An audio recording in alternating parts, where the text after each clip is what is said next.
Okay, these are my kind of legs.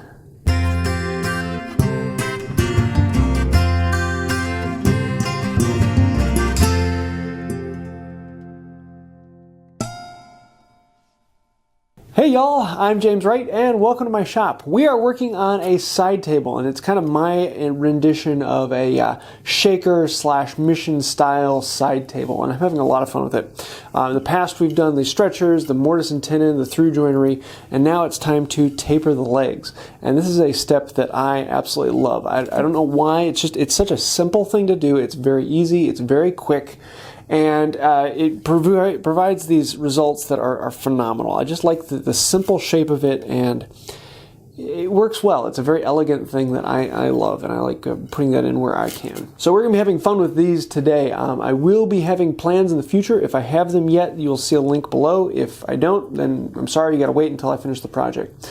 We'll be working on trimming up these legs in this process, and I just want to show this really isn't going to take that long, and yeah. Let's dive in. So last time we did all the joinery on the ends of these, and now it is time to, number one, cut them to length, and then number two, taper them out so that we have 1 3/4" on the top and 3/4 inch by 3/4 inch at the bottom. So this should be a fun video. So the first thing we need to do is cut these to length, and they need to be 2 foot 5 inches long. So I'm going to put a mark out here. And if I'm off by a little bit, that's not a huge issue because we're going to straighten these out later. So if the one is slightly higher, then oh well. So I'm going to put a mark at 2 foot 5 inches and then square it out. Now what I'm going to do for cutting these to length, because it really doesn't matter if these cuts are pretty or nice, because we're going to be tapering off this end, and this end will completely disappear. So if we have tear out on this cut, that doesn't matter. We're going to be cleaning it off. So I actually like to mark it on 2 sides and then cut it. And the reason I mark it on 2 sides is the first side of the cut I will track with the saw across the board, and then the second side I will leave towards me so that I can visualize the cut going straight down and I can get a nice straight, fairly plumb cut. Next thing I need to do is transfer this, and so I'm just going to use this board that I just made to transfer the mark to all of the others. And so I'm going to put one nick on that one, and I'll put the square on it in a moment, and I'll put a nick on that one. So after nicking those, then I can just put the square all the way around or on 2 sides, and we'll be ready to cut. So now that I have a mark on the top and a mark on my side, I'm just going to cut this down, and I'll start on the far side, and then I'll slowly lower the heel and bring the cut all the way across till I get to this side, and then I'm going to see the cut on my side and follow it straight down. And there we go. Now you're going to want to set one of these aside because I'm probably going to turn the drawer pull out of one of these blocks. So what we need to do now, cut all 4 to length, and then we can start on the tapering process. Okay, so now it comes time for tapering. How do we want to taper these down? They need to come down to about a 3/4 inch point, and then up to the 1.5 inches up here, tapered on all sides. And I really like the way this comes out. It just makes it look a little bit more elegant and, well, sharp. So we need to do this on all of them. So first thing I need to do is move this sticker. Now that it is in the way, we need to move it up so that it is out of the way, and make sure we keep it on the correct side so that we know which side is forward, as that's where I put these. So the first thing I want to do is measure down 5 1/4 inches, because the stretchers are 5 inches. We need to come down 5 1/4. I'm going to put a little mark here. And then I'm going to come in with a square. I'm going to transfer this line all the way around. And this will be the stop point of the taper. And it doesn't need to be dead on accurate. That's why I'm using a pencil, because we're just going to scuff it. Then we need to make marks on the other end. And with this, what I want to do is set the marking gauge to 3/8. That way if I make a mark 3/8 on this side and 3/8 on the other side, there will be 3/4 of an inch in between them. And so I'm going to mark that around all 4 sides, because I want to take 3/8 off all 4 sides on the bottom of this. Then I like to transfer that mark to 2 of the sides. And then we can set this up here and draw some straight lines. So what I want to do is put this over here so that it is on this mark here, and the mark here 3/8 of the way, 3/8 of an inch in, and then draw a line on here. And what I'm going to do now is draw this on two opposing sides. So I'm going to draw it on this side and then on the 180 degrees of this leg. So I'm going to take this leg, roll it 90, roll it 180, and then I'm going to do the same thing on this side. Because what I'm going to do is I'm going to plane down the two opposing sides, and then I'm going to put marks on the other two sides and do those other two sides. So I'm going to mark this out, set it up, and take you on to the next step. So now we have marks on this side, and I want to put those to the sides and put it in here, my end vise. And then I want to grab my scrub plane, or a 4-plane, something with a very heavy camber, because I want to take off a lot of material. I got to get down through 3/8 of material here. So I'm just going to start here at the end and just chop off, chop off, chop off, back up a little bit, back up a little bit.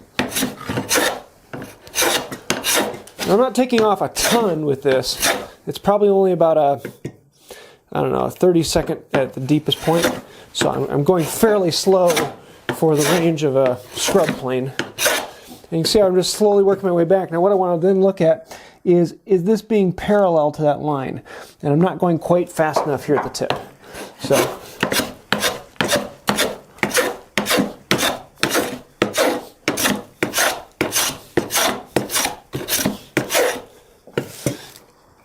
now I'm getting fairly well parallel to that line, and I'm parallel to it up to about here, and then I got more I got to march back. And so I'm just going to slowly be working my way back farther and farther until I get down fairly close to that line.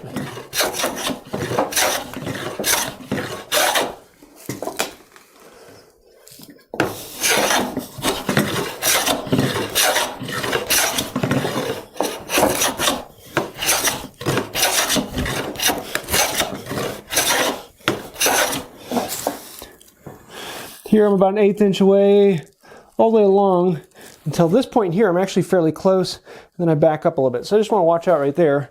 On this side, it's pretty well even all the way up to about here. So we're getting really close to where we want to be.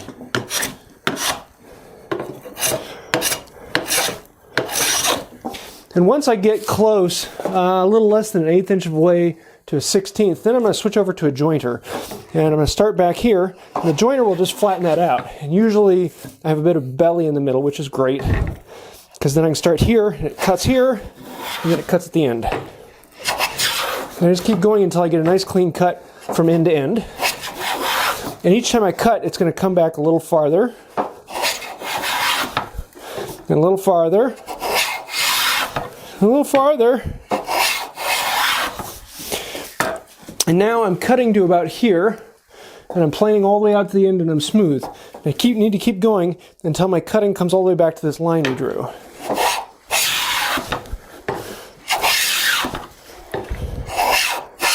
Getting close there. Now I'm up to about here.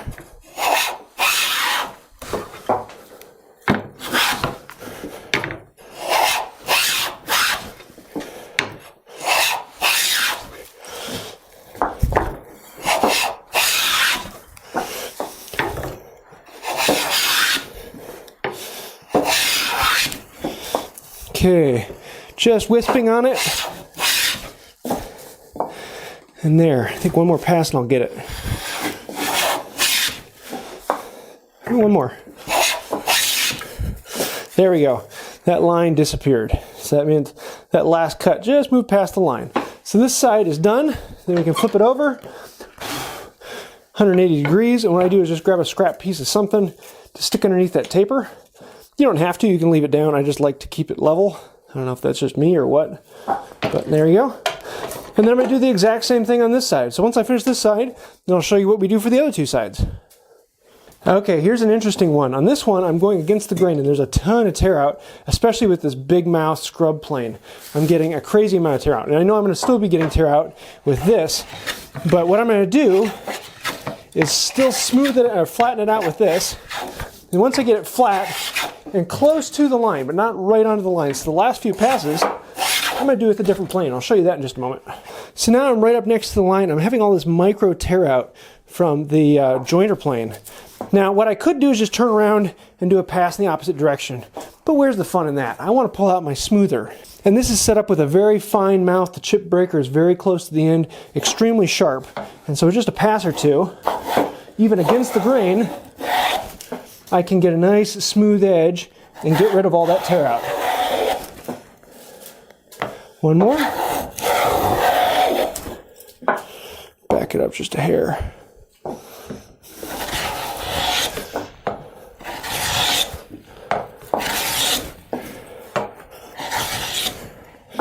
Just like that, there's no tear out on that leg. Really nice and shiny, even against the grain. It's one of the things I love about a really well set up smoothing plane.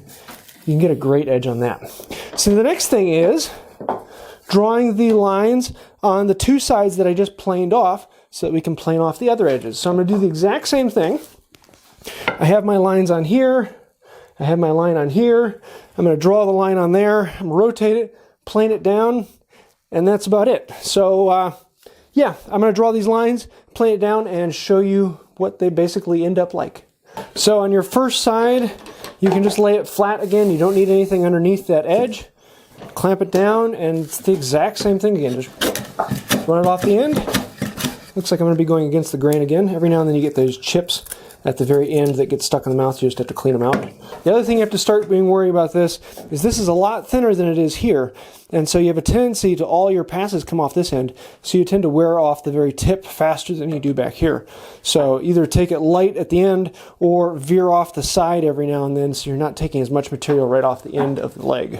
So after you do a leg or two, you may get to the point where you don't need to draw these lines along the sides. It just becomes second nature.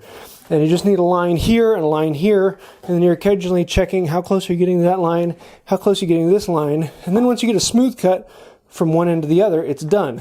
So it's a step you can eliminate. It's kind of nice to draw those when you first get started and starting to learn it, but to do it without it, it's just a fairly simple thing of slowly backing your way up. So now we're just about a 1/16 away from the line there. So I'm going to start back here, putting all my weight on the front here. I want to keep this tipping forward so that this front nose is what's registering on that angle. And then plane down. Just like you did before, just not worrying about those lines on the side. Just keep going until you get a smooth cut from one end to the other.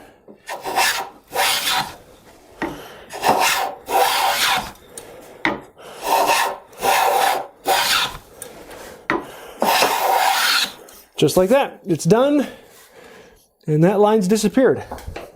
So there's another leg. Just keep going, do all four of them, and you'll have these beautiful tapered legs, and they're really a lot easier than they look. So yeah, jump in, give it a try. So there you have it. Legs that have been tapered and look 100% better. Just a very simple process. This whole thing took me a little less than an hour to taper off all four legs, and I really can't stress just how simple this really is. It's not that difficult of a thing, and anyone can pick it up. It's a very simple step that should not intimidate anyone. So I hope you have liked this video. If you'd like to see the plans, if they are out, I'll have a link down below. If they're not, then I'm sorry you got to wait until I finish this build. But if you want to follow along, I'm going into great detail throughout this whole build series, taking it step by step and showing every little bit of intricacy that are needed to make a side table. It's not that difficult of a process if you break it down into its steps.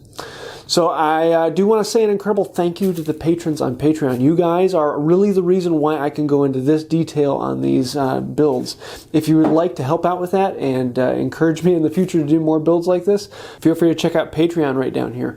I'd love to see you over there.